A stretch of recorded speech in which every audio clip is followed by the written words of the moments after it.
Hello everyone and welcome to my channel. Today I wanted to do something a little bit different and talk about my ADHD journey, how I was diagnosed, how it was missed during my entire adolescence and only discovered after both my kids were diagnosed with ADHD. For anyone who doesn't know me, my name is Sara Kelly. I'm an ADHD Mindset coach and I come out with videos every week on everything ADHD and the isms that go along with having ADHD. If you haven't subscribed to my channel yet, please hit that subscribe button and turn on your notifications so that you never miss a video from me. The term ADHD was something that I've been familiar with for years. I have a cousin who had ADHD. He has since passed away, unfortunately. And he was the poster child for what I understood and for what many of us understood was ADHD. He was hyper, he was impulsive, he was very reactive and the class clown and the life of the party. My dad also has ADHD. His has been undiagnosed, but he has led a very impulsive, emotionally dysregulated, drug-filled, crime-filled life. He wasn't always that way. He had his own business for a number of years. He was very successful, but he really went down that path of using substances to deal with his traumatic past and probably a lot of his ADHD symptoms that he really just didn't have control over because, let's face it, during the 50s, 60s, and 70s, mental health was something that was not talked about. Needless to say, my childhood was a lot of craziness, a lot of disorder, a lot of emotional dysregulation, a lot of inappropriateness where I would be left home alone for hours and hours and hours on end. And it was not a healthy home life. And I think a lot of us during the 70s and 80s and 90s were raised by these boomer parents who were very hands-off. And of course, mental health was not talked about during that time. So if you had a problem, if you were upset, you were just to suppress that and keep it all in because talking about your problems was something that you simply did not do. Fast forward to me becoming a young mother and having two children. They were both born with ADHD, and at this point my ADHD is still very undiagnosed because I did not fit the poster child of someone who has ADHD. Around grade 4, grade 5, during a parent-teacher interview, the teacher had relayed to me that they thought that my children had ADHD. Now this is 6.5 years apart.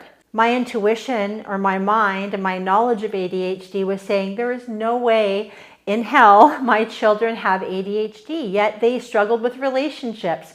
They struggled with staying on task. They struggled academically in certain areas. I never understood why they had so much trouble, primarily during elementary and middle school, making and keeping friends. They always seemed to be the outcast kids.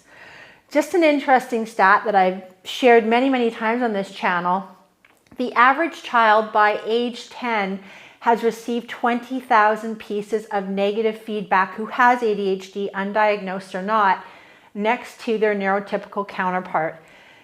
It's no wonder now, first major aha moment, why they struggled so much. And I did not help that. I was that parent who said, don't be too much. Be less, be quieter, be calmer. And I mean, that's something that I have to live with. I didn't know what I didn't know, and now I know, and I'm completely changed my view on it. But it did absolutely affect my children, and I feel like I added to that in a negative way. Long story short, I dismissed the fact that they could have ADHD because, again, I was comparing it to what I knew about my cousin, which was a very different presentation of ADHD than we understand now. About 3 or 4 years ago, my daughter did seek out formal diagnosis of having ADHD and right away started being proactive in her mental health regarding her ADHD. And my son was diagnosed right around that time as well. I felt horrible. I felt like, how could I have not known this? How could I have better supported these kids had I only known and had I been open to listening to teachers who thought that my kids had ADHD? So what did I do? hyperfixated on ADHD and went down the rabbit hole. I started reading on the Attitude website, on the Chad website, buying books by Russell Barkley and other authors who specialize in ADHD. And through that exploration, so many of the boxes were ticked for myself where I was like, oh, I think this girl has ADHD too. I would love to hear your ADHD diagnosis story. So in the comments, please tell me when you were diagnosed with ADHD and how you found out. Was it through an app like TikTok? Was it because of your kids? Or did you maybe find out as a child? Or do you just suspect that you have ADHD and you haven't yet been able to get to a doctor to have that confirmed? That ended up being a huge relief for me, finding out that I have ADHD, because for the 5 years or so before I got diagnosed with ADHD, I was secretly really scared that I was getting dementia or Alzheimer's because my short-term memory failed me more often than I would like to admit. And so internally, I was so scared. I was thinking, oh my goodness, of all the things to get, I'm only in my 40s. If I start losing my memory, if I start losing my sense of self and who I am and who my kids remember me as, I honestly think that I would rather lose an arm than have Alzheimer's. So when I did seek out diagnosis and it was confirmed that I have ADHD, I was hugely relieved. The relief was short-lived because then I went into this mourning process, a mourning process for the parent I should have been to my kids and a mourning process for myself. I've had a lot of jobs. I've done real estate. I've done mortgage brokering. I have a diploma in correctional services. I've been an esthetician. And I never seemed to be able to stick with one thing, though anything that I tried, I was really, really good at. My neurotypical friends always had their little comments of, oh, well, you're doing something else now. And oh, she's into something else again. What are you doing now, Sarah? That really made me feel less than, and it really made me scared to talk about the ideas that I have, talk about the creative way my mind worked and the businesses I could start or thrive at, or my special interests and my hyperfixations, because anytime I was interested in something new, it was met with ridicule. Something I didn't realize that our comorbidities of having ADHD are anxiety and depression. And throughout some of my 20s, all of my 30s, and the first half of my 40s, I was really, really depressed. And I had a ton of anxiety. And I'm not proud to say this, but I medicated with alcohol for a really long time. I was that 1 o'clock mom at 5 o'clock that would pick up a bottle of wine because I just wanted to shut my brain off. Now, this is, of course, before I found out that I have ADHD. I've always been someone who has embraced learning. I love taking new programs. I love reading. And so my special interest, I'm also on the autism spectrum, is mindfulness. Learning how to be more positive, learning how to manifest, learning how to live the life of your dreams. And the premise behind mindfulness absolutely makes sense.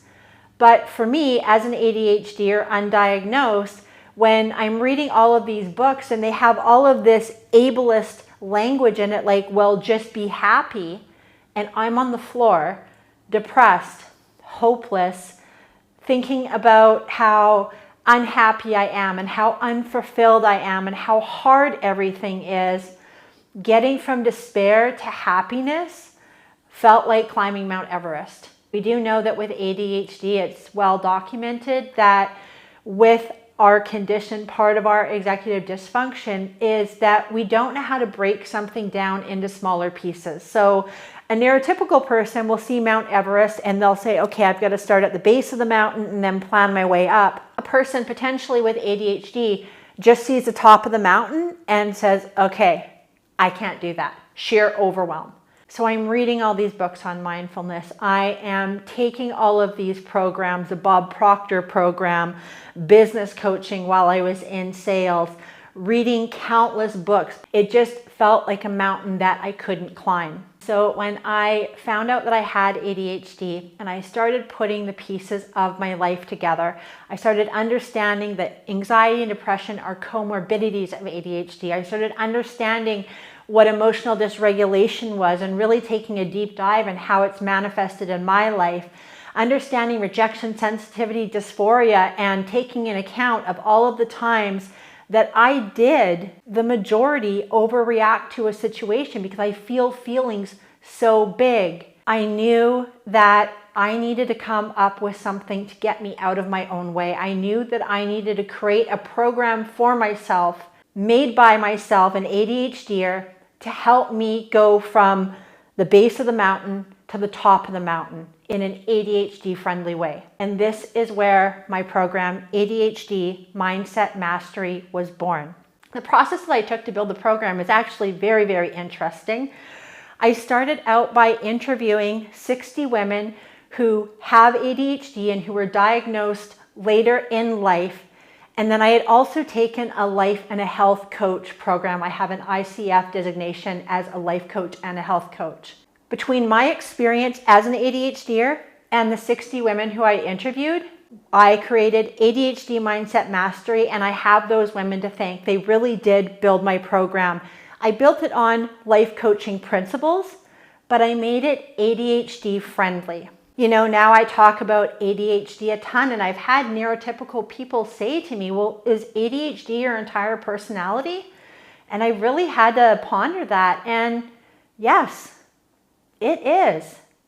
It affects every aspect of my life. ADHD affects the way I think. It affects the way I plan.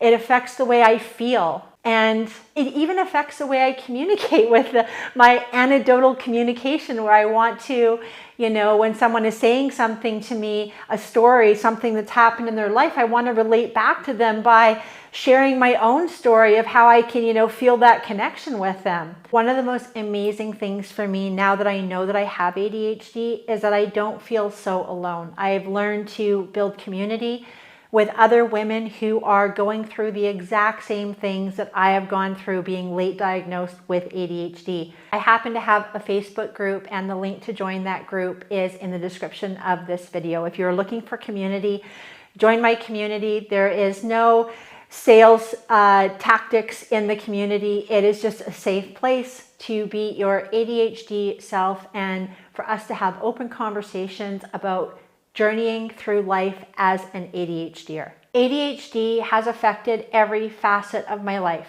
I was raised by an ADHDer. I am an ADHDer, and I have two littles who are ADHDers. And now I work with women who have ADHD and struggle with their self-esteem and their self-worth. Because although there's a lot of things in the mindfulness industry that don't fit an ADHDer, it doesn't mean that we shouldn't be able to get to from point A to point B just as easily as someone who is neurotypical. We just need to be taught things and learn things in a different way. If you want to climb Mount Everest, I can show you the way so that it doesn't feel overwhelming, so that it's not boring and mundane. I have never before in my life been so passionate about something, about my program, ADHD Mindset Mastery. So if you resonate with what I'm saying, if anything that I have said you can relate to, I have a complimentary free masterclass that goes over the 5 pillars to creating lasting change. An ADHD friendly program that can take you from the base of the mountain to the top of the mountain without any overwhelm at all. There is a link in the description of this video. All you need to do is put in your first name and your email address, and you will be sent my signature program. There is a replay that's available. If you can't watch it right now, you can watch it absolutely anytime. And if you like content like this and you struggle with things like perfectionism, imposter syndrome, healthy boundaries, rejection sensitivity dysphoria, emotional dysregulation, organization, overwhelm, or any of the other isms that so many of us ADHDers have, and you haven't already yet, please subscribe to my channel and turn on your notifications so that you never miss a video from me. I come out with videos every single week on everything ADHD and the isms that go along with having ADHD. Thank you so much for watching this video. I hope that you feel like you know me a little bit more. Tell me in the comments what other kinds of content you would like to see me create when it comes to ADHD and mindset, because I am always looking for new ideas to study up on and to expand in my knowledge of how to serve women who have ADHD. I will see you next week in the next video.